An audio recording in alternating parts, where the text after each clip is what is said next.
صرف 1 منٹ. لگتا ہے نا کبھی کبھار آپ کسی کے ساتھ نیکی کرتے ہیں, اس کے ساتھ کوئی احسان کرتے ہیں, بجائے اس کے کہ وہ آپ کا شکریہ ادا کرے, وہ اس قسم کے رویے کا اظہار کرتا ہے کہ آدمی سوچ میں پڑ جاتا ہے کہ یہ میں نے کیا کر دیا, اور آئندہ مجھے ایسا کبھی کرنا چاہیے یا نہیں. دن رات یہی ہوتا رہتا ہے. آپ نے سڑک پہ کسی کو راستہ دیا اور اس نے گاڑی کو اوورٹیک کرتے ہوئے آپ کو پیچھے لعنت کا نشان دکھا دیا کہ یہ راستہ تم نے مجھے پہلے کیوں نہ دیا تھا. اور تو اور آپ نے دیکھا ایک تنگ سی گلی میں ایک موٹر سائیکل رکاوٹ بنی ہے اور کوئی آدمی گاڑی میں بیٹھا ہارن پہ ہارن دے رہا ہے, موٹر سائیکل والا آ نہیں رہا ہے. آپ گئے, آپ نے جا کے موٹر سائیکل کو ہٹا کے اس کو راستہ دیا, بجائے اس کے کہ وہ شکریہ ادا کرے کہ موٹر سائیکل آپ کا نہیں تھا, آپ تو خیر سامنے سے آ رہے تھے لیکن آپ نے پھر بھی ہٹایا. وہ الٹا آپ کو غصے سے گھور رہا ہے کہ بھائی یہ کام تو 1.5 منٹ پہلے نہیں کر سکتا تھا. ہمیں 2 چیزوں پہ غور کرنا چاہیے. پہلی بات تو یہ کہ ہر چیز کی اپنی خصلت ہوتی ہے اور خصلت کبھی بدلتی نہیں ہے. بچھو کی خصلت ڈنک مارنا ہے, وہ ہر جگہ اپنے محسن کو بھی ڈنک مار دے گا. اور پھول کی خصلت خوشبو دینا ہے, وہ اگر گندی سے گندی جگہ میں ڈال دیں گے تب بھی وہ خوشبو دیتا رہے گا.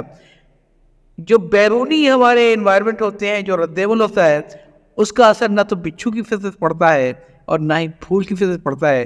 فیصلہ آپ خود کر لیجئے کہ آپ کی خصلت نیکی کی ہے کہ برائی کی. اگر نیکی کی ہے تو آپ پرواہ نہ کریں اس کی. دوسری اہم بات یہ کہ وہ جو آپ نے نیکی کی, بھلائی کی, اس میں آپ کی نیت کیا تھی. اگر آپ کی نیت تھی اپنے رب کی خوشنودی, تو آپ کی پریشانی کی اس بات کی ہے کہ وہ آدمی آپ کے ساتھ اس عجیب سے رویے سے پیش آ رہا ہے. اس کی خوشنودی کے لیے تو آپ نے کام نہیں کیا تھا, اپنے رب کی خوشنودی کے لیے کام کیا تھا. ایسے ہی کام کرتے رہیے. لیکن اگر یہ دبی دبی سی خواہش آپ کے دل میں تھی کہ میری نیکی کے جواب میں یہ آدمی میری تعریف کر دے, میری خوبی بیان کر دے, میرے سامنے کر دے, کچھ اور لوگوں سے ضائع کر دے, تو معاف کیجئے, آپ نے اپنا وقت ضائع کیا. کیوں؟ اس لیے کہ اگر آپ کو تعریفیں سمیٹنے کا شوق ہے تو اس کے اور بھی بہت سارے طریقے ہیں بھائی. آپ شاعری شروع کر دیجئے, آپ کے اوپر واہ واہ کے ڈونگرے برسنے شروع ہو جائیں گے. آپ نثر نگاری شروع کر دیں, کاغذی تنظیم بنا لیں, کوئی واٹس ایپ گروپ بنا لیں اور اس میں سارے وہ اکٹھے کر لیں, من تیرا حاجی بگو یم تو میرا حاجی بگو. دیکھیے آپ کی تحریروں کو کتنی داد ملتی ہے. ہر آدمی اس لیے آپ کو داد دے گا کہ جواب میں آپ اس کو داد دیں. آپ کا مقصد یہ تو نہیں ہے, آپ کا مقصد ہے اپنے بیانیے کا اظہار کرنا مناسب طریقے سے تاکہ آپ اثر ڈال سکیں معاشرے کے اوپر. تو پھر آپ کو تعریف سمیٹنے کی کیا ضرورت ہے, پھر آپ کو لائک کرنے کی کیا ضرورت ہے.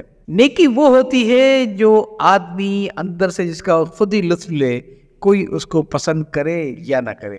میں نے ایسا پڑھا تھا کسی رابرٹ کا کہ وہ لکھتا ہے کہ ہمارے گاؤں میں سالانہ سرکس آیا, جو اس دفعہ جنگ عظیم کی وجہ سے کافی عرصے کے بعد آیا تھا. بڑی اس کے استقبال کی تیاریاں تھیں کہ سرکس آنے والا ہے, لیکن جنگ کے باعث عموماً لوگوں کے مالی حالات خراب تھے, جس میں اس کا اپنا گھر بھی شامل تھا.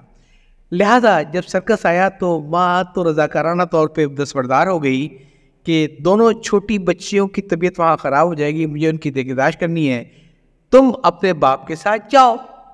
اس طریقے سے رابرٹ اپنے باپ کے ساتھ وہ سرکس دیکھنے کے لیے گیا. بڑا خوش اپنا بہترین کرسمس کا کپڑا پہن کے گیا تھا, وہ بڑا تیار ہو گیا تھا.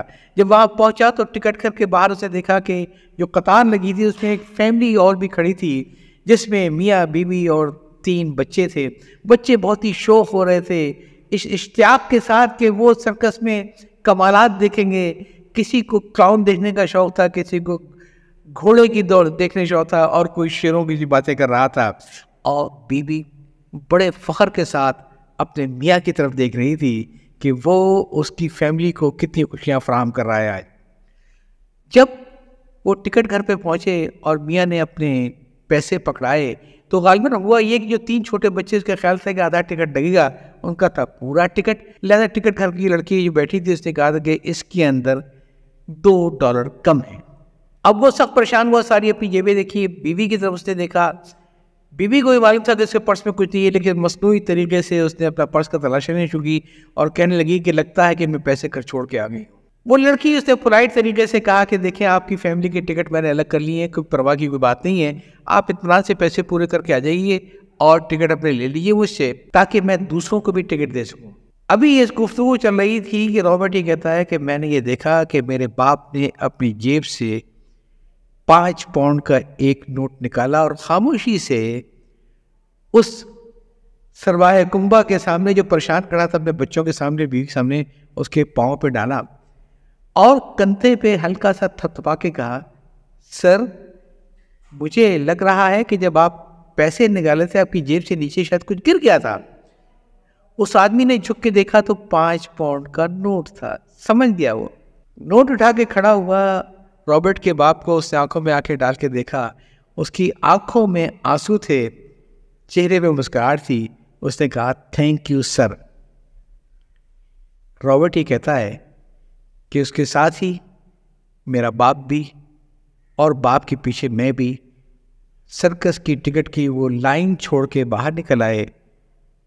مجھے معلوم تھا میرے باپ کے کوٹ کی جیب میں صرف ایک 5 پاؤنڈ کا نوٹ تھا جو بڑی مشکل سے وہ لے کر آیا تھا۔ رابرٹ یہ کہتا ہے کہ میں نے پھر اپنے باپ سے کوئی سوال نہ کیا، ہم دونوں خاموشی کر چلے آئے۔ ماں ہمیں دیکھ کے بہت حیران ہوئی، لیکن باپ نے اسے آنکھوں میں اشارہ کر دیا، اس نے بھی کوئی سوال نہیں کیا۔ لیکن رابرٹ یہ بتاتا ہے کہ اس کے بعد میں نے زندگی میں بہت سے سرکس دیکھے۔ سچی بات یہ ہے کہ کبھی بھی مجھے کسی سرکس کو دیکھنے میں اتنا لطف نہیں آیا جتنا اس دن مجھے اس سرکس کو نہ دیکھنے میں لطف آیا تھا۔ جینے کے قرینے کی پلے لسٹ میں موجود باقی کلپس آپ کو پسند آئے تو اسے شیئر کرنا نہ بھولیے گا، تاکہ یہ تو ایک پیغام ہے جو میں چاہتا ہوں دوسروں تک پہنچے۔ یا چاہتا ہوں اللہ